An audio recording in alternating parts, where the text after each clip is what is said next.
Hi and welcome to the Gemhawks YouTube channel. I hope you're having a beautiful day today. For our free tutorial today, we're going to work with some wire ribbon, or flat wire if you prefer.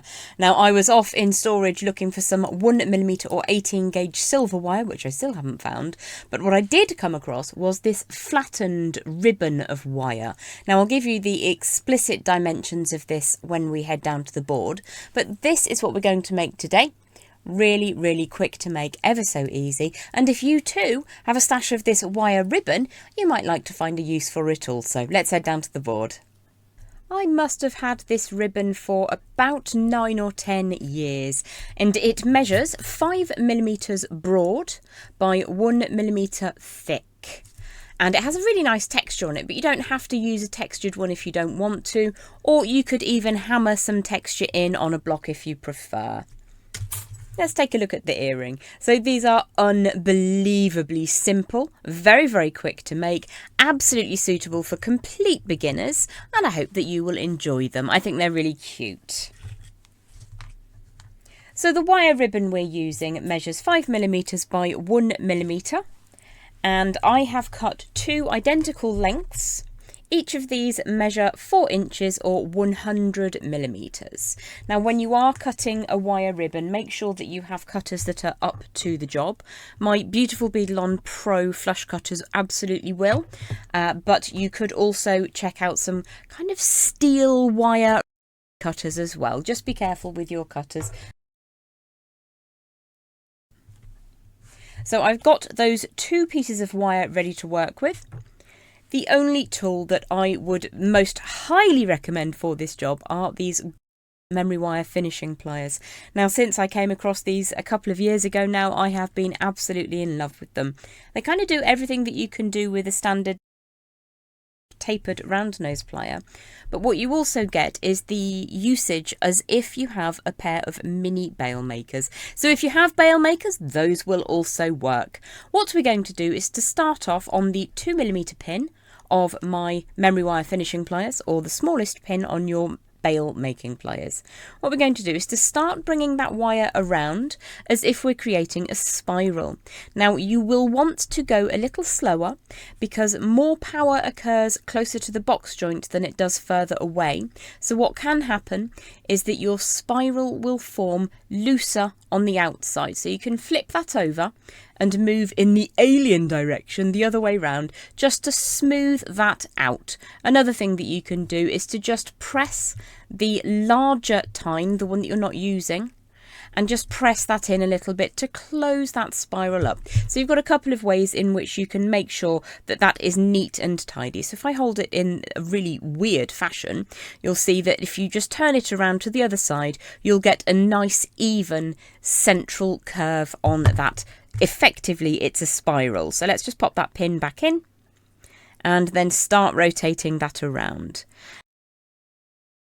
Now, dependent on the temper of your wire ribbon, you will need to be careful that you don't mark the wire. However, if you wanted to hammer some texture onto it, then that is also a really good idea. So I'm looking to get 2 turns of wire. So there's just a tiny bit more to do. And what I'm looking to do is to keep this flat so that it exists between 2 panes of glass and it doesn't start to sort of unravel in one direction. If you need to give it a little hand, head to that with your flat facing pliers. So once you've got 2 full turns of wire, I'm going to find a round form. Now, the wooden mandrel that I'm using today is 0.62 of an inch or 15.8mm. That's quite an explicit dimension for some reason. So what I'm going to do is to put that round form against the spiral like so and bring that wire ribbon all the way back over the top to go over the top of your start point. So let's take a look. So you've created the crux of the design in just a couple of minutes. It really doesn't take much effort. I'm going to make sure that I'm happy with how that's sitting and that there's a nice straight line going off the top. Now, you may prefer to keep the wooden mandrel in position whilst we curve this end of the wire over. Be careful you don't cut yourself. I'm very conscious that I'm just touching this a little bit and I don't want you to harm yourself, so just be mindful. I'm going to bring back in my memory wire finishing pliers and use that same side, which is a 2mm pin. Let me just grab my multi-step bail makers. I think it's the same size here. So if you have the 6-step bail makers, it will be the number 1 step. I might keep those out for later actually. So what we're going to do now is to create a single spiral utilising this tail of wire and just bringing it back down towards the top of the earring, so you get this nice tapered design. So again, you will be probably putting a little bit of different power on either side of that ribbon, so feel free to flip them over and just compress with the fatter side that you're not using, and in that way you'll get that beginning of the spiral to curl over properly. Then pop the pin of those pliers back in and just roll that around until it sits over the top. Now you can, if you're concerned about making this shape kind of come away from how you want it to sit, you can do that with the wooden mandrel still in position. It just makes it a little bit awkward to demonstrate on screen. So let's make sure that everything is nice and flat and that everything sits how I want it to, and that is the crux of the design. So I'm just going to make the opposing one now and I'll join you back in a second. So I've made that second ribbon component for the earring, but there's something that I wanted to share with you today. Sometimes I overthink things. Yes, I know, crazy, right? And I'm sure that it's something that resonates with a lot of people who work with crafts. So it has taken me 4 hours this morning to come up with the finished design of these earrings. 4 hours. These earrings can be made in less than 5 minutes. So I just wanted to share with you that sometimes we all overthink and sometimes simple is best. So I'm going to share with you how you can create your own little jumbo-sized jump ring to finish these off, and we'll get this project completed. If you ever have a day where you overthink things, you're not alone. So here's the first finished earring. And just to bring that all together, we're going to use an oversized flattened jump ring. So this is quite a large one so that it goes through the cavity that we've created, and we're just going to open that up. So when you're opening a jump ring, if you've never done that before, make sure that you grip half of the jump ring and open it as if you're opening a door. So we've got a nice wide gap there now, and I'm just going to slide that through the loop we made up at the top of the design. Now professionally, when you're using jump rings, one should use 2 pairs of pliers and just bring that back together. Now I'm just going to twist that round and then open up in exactly the same way, actually, the earring finding. So you're opening half of the loop to create that small gap, face it the correct way round, slide that into position, and then close that loop back up. So there you have your unbelievably easy and incredibly fast ribbon wire earrings. Now earrings are always a little bit awkward to show on a desk, so I'll take a nice photo of those later. Let's just put them up to the top corner. And I'm going to show you how you can make emergency jump rings. Now, in an ideal world, I would head over to see my friend Fleur at Relax and Craft. She sells all kinds of jump ring related shenanigans, including chainmail kits, which are wonderful. So I've got a chasing hammer, I've got a block, and I have some 1.25mm or 16 gauge wire. Now this is an emergency jump ring. I've got my bail making pliers and I'm going to use, I think, probably step 4. Let's see what that looks like. And I'm going to start coiling that wire around. So this is around about 4 or 5 inches of wire, but we'll be discarding the very end anyway.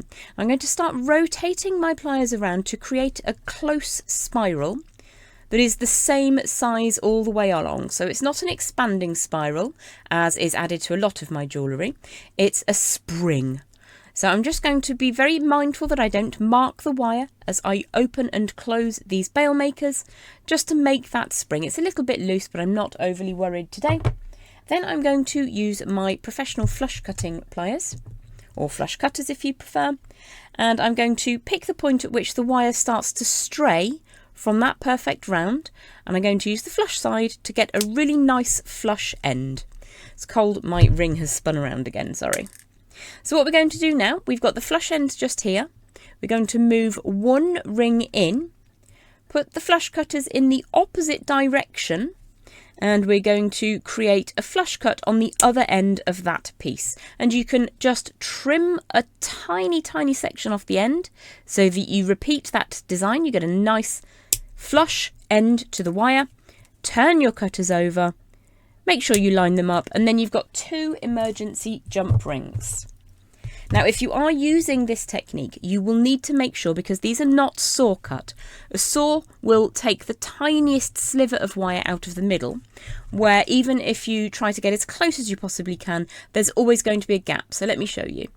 There's a tiny gap in between the 2 ends of those wires. So what we're going to do is just open the jump ring, give it a bit of a wiggle, and bring those 2 ends so that they make a snicked noise, a little bit like Wolverine, and those 2 ends touch really tightly.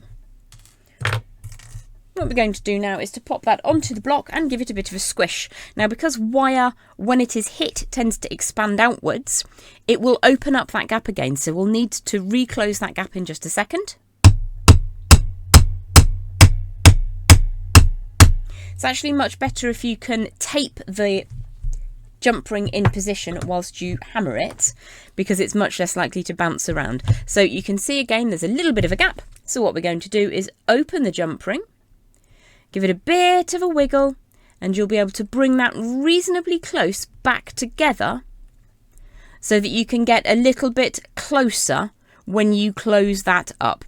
If you struggle with that technique, the wiggling one, you can just very softly tauten it up, but don't squish very hard, because otherwise you'll end up with a great big oval shape instead, and that'll be a mess. I often find it easier to just pinch grip with one hand and wiggle on the other side, and you can see that those ends are now meeting.